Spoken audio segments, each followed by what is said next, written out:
ನಿಮ್ಮ ಪ್ರಕಾರ ಇಷ್ಟು ವರ್ಷಗಳಲ್ಲಿ ನೀವು ವನ್ಯಪ್ರಾಣಿಗಳನ್ನು ಬಹಳ ಹತ್ತಿರದಿಂದ ನೋಡಿದ್ದೀರಾ. ಮೋಸ್ಟ್ ಅಗ್ರೆಸಿವ್ ಪ್ರಾಣಿ ಯಾವುದು? ನಾವು ಅಗ್ರೆಸಿವ್ ಅಥವಾ ವೈಲ್ಡ್ ಅಂತ ಬಂದ ತಕ್ಷಣ ನಮ್ಮ ಮನಸ್ಸಿಗೆ ಚಿರತೆ ಬರುತ್ತೆ, ಹುಲಿ ಬರುತ್ತೆ, ಸಿಂಹ ಬರುತ್ತೆ, ಕೆಲವೊಂದ್ಸಲ ಆನೆಗಳು ಬರುತ್ತೆ.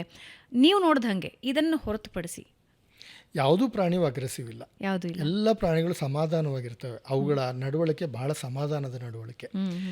ಅದನ್ನು ಅರ್ಥಕೊಂಡ್ರೆ ನಮಗೆ ಯಾವ ಪ್ರಾಣಿನೂ ಅಗ್ರೆಸಿವ್ ಇಲ್ಲ. ನಾವು ಎಷ್ಟೋ ಸಲ ಅಲ್ಲ, ಬೇಟೆಯಲ್ಲಿ ನಾನು ಹೇಳ್ತಿರೋದು, ಬೇಟೆಯಲ್ಲಿ ಬೇಟೆ ಆಡುವಾಗ ಮೋಸ್ಟ್ ಅಗ್ರೆಸಿವ್ ಯಾವುದು? ಅಗ್ರೆಸಿವ್ನೆಸ್ ಅಲ್ಲ, ಅದು ಹೊಟ್ಟೆಪಾಡಿಗೆ ಮಾಡ್ತಾ ಇದೆ ಅಷ್ಟೇ. ಓಕೆ. ನೀವೀಗ ಇದು ಮಾಂಸಾಹಾರಿಗಳು, ಮನುಷ್ಯರು ಮಾಂಸಾಹಾರಿಗಳು, ಅವ್ರು ಅಗ್ರೆಸಿವ್ ಆಗಿದ್ರೆ ಈಗ ಮೇಕೆ ಕುರಿ ಕಡಿತಾರೆ, ಕೋಳಿ ಕಡಿತಾರೆ, ಅವ್ರನ್ನ ನಾವು ಅಗ್ರೆಸಿವ್ ಅಂತ ಕರೀಲಿಕ್ಕೆ ಆಗ್ತದೆ ಅವರ ಆಹಾರಕ್ಕೆ. ಈ ಬೇಟೆ ಆಡೋ ವಿಧಾನವನ್ನು ನಾವು ಯಾಕೆ ಅಗ್ರೆಸಿವ್ ಅಂತ ಕರಿಬೇಕು? ಅದು ಅಗ್ರೆಸಿವ್ನೆಸ್ ಅಲ್ಲ. ಫೆರೋಷಿಯಸ್ ಅಂದ್ರೆ ಅದು ಇಲ್ಲ, ಅದು ಅಲ್ಲ. ಪ್ರಾಣಿಗಳು ಬಹಳ ಸಮಾಧಾನವಾಗಿರ್ತವೆ. ನೀವು ಯಾವುದೇ ಒಂದು ಹುಲಿ ನೋಡಿ, ನೀವು ಅವುಗಳು ನಾವಿಲ್ಲ ಅಂತ ಹೇಳಿದ್ರೆ ಎಷ್ಟು ಸಮಾಧಾನವಾಗಿರ್ತವೆ, ಆರಾಮಾಗಿ ಓಡಾಡ್ಕೊಂಡಿರ್ತವೆ. ಅವುಗಳ ಮುಖದಲ್ಲಿ ಸಾಕಷ್ಟು ಶಾಂತತೆ ಇರುತ್ತೆ. ಅದನ್ನು ನಾವು ಗುರುತಿಸ್ಲಿಕ್ಕೆ ನಾವು ತಪ್ಪು ಅರ್ಥ ಮಾಡ್ತೀವಿ. ನಾವು ನಮ್ಮ ರೀತಿಯಲ್ಲಿ ಅರ್ಥ ಮಾಡಿ, ನಮ್ಮ ದೃಷ್ಟಿಕೋನದಲ್ಲಿ ಅರ್ಥ ಮಾಡಿ, ಎಲ್ಲದನ್ನು ನಮ್ಮ ದೃಷ್ಟಿಕೋನದಲ್ಲೇ ನಾವು ನೋಡಲಿಕ್ಕೆ ಪ್ರಯತ್ನ ಪಡ್ತೀವಿ. ಆ ಹುಲಿಗೆ ಸಂಕಟ ಆಗಿದ್ರು ಆಗ್ತಾ ಇದೆ ಅಂತ ಅಂದ್ಕೊಂಡಿರ್ತೀವಿ, ಆಗ್ತಾನೆ ಇಲ್ಲದಲ್ಲೇ ಇರ್ಬೋದು. ಅದಕ್ಕೆ ಅದು ಬೇಟೆ ಆಡ್ತಿದ್ರೆ ಅದು ಅಗ್ರೆಸಿವ್ ಅಂತ ಅಂದ್ಕೊಂಡ್ಬಿಟ್ಟಿದ್ದೀವಿ. ಇಲ್ಲ, ಖಂಡಿತ ಅದು ಆಹಾರನ ಅದು ಹುಡುಕ್ತಾ ಇದೆ ಅಷ್ಟೇ.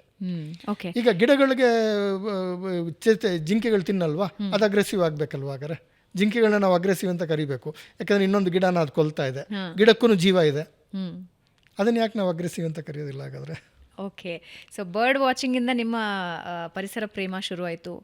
ಎಲ್ಲ ಪಕ್ಷಿಗಳು ಸುಂದರನೇ, ಆದರೂ ನಾನು ಕೇಳ್ತೀನಿ, ತುಂಬ ಅತಿ ಸುಂದರ ಅಂದರೆ ನಾವು ನವಿಲನ್ನು ಹೇಳ್ತೀವಿ, ಮತ್ತೊಂದು ಮಗದೊಂದು, ಅದನ್ನು ಹೊರತುಪಡಿಸಿ ನೀವು ಕಂಡಂತೆ ಸಣ್ಣದಾಗಿರಲಿ ದೊಡ್ಡದಾಗಿರಲಿ ಯಾವುದು ಪಕ್ಷಿ ತುಂಬ ಬ್ಯೂಟಿಫುಲ್? ಇವಾಗ ನವರಂಗ ಹೇಳಿದ್ರಿ ನೀವು, ಅದನ್ನು ಹೊರತುಪಡಿಸಿ ಸಾಕಷ್ಟು ಪಕ್ಷಿಗಳು ತುಂಬ ಸುಂದರವಾಗಿದೆ.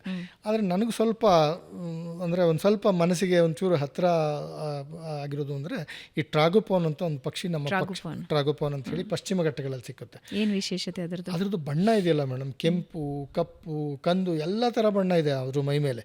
ಅದನ್ನು ಮಾತ್ರ ನೀವು ನೋಡಿದರೆ ನೀವು ಯಾವಾಗಲೂ ಪಕ್ಷಿ ವೀಕ್ಷಣೆ ಮಾಡಲೇಬೇಕು ಅಂತ ಅನಿಸುತ್ತೆ. ಅದೊಂದಿದೆ. ಇನ್ನೊಂದು ಸ್ಕಾರ್ಲೆಟ್ ಮಿನವೆಟ್ ಅಂತ ನಮ್ಮ ಪಶ್ಚಿಮ ಘಟ್ಟಗಳಲ್ಲಿ ಸಿಕ್ಕುತ್ತೆ. ಅದ್ರ ಮೇಲೆ ಬಣ್ಣ ಅದು ಯಾರು ಬಡೋದನ್ನೋ ನನಗೆ ಗೊತ್ತಿಲ್ಲ ಮೇಡಮ್.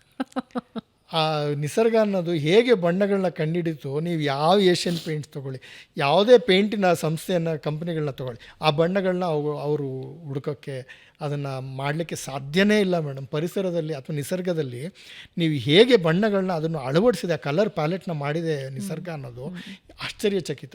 ಅದಕ್ಕೆ ಹೆಂಗೆ ಗೊತ್ತು ಈ ಬಣ್ಣಕ್ಕೆ ಈ ಬಣ್ಣ ಮ್ಯಾಚ್ ಆಗುತ್ತೆ, ಆ ಪಕ್ಷಿಗೆ ಹಾಕಬೇಕು ಅಂತ ಹೆಂಗೆ ಗೊತ್ತಿತ್ತು ಹೇಳಿ? ವನ್ಯಜೀವಿಗಳಿಗೆ, ನಿಸರ್ಗಕ್ಕೆ ಹೆಂಗೆ ಗೊತ್ತಿತ್ತು? ತುಂಬ ಸುಂದರವಾಗಿರೋ ಬಣ್ಣಗಳನ್ನ ನಿಸರ್ಗದಲ್ಲಿದ್ದಾವೆ.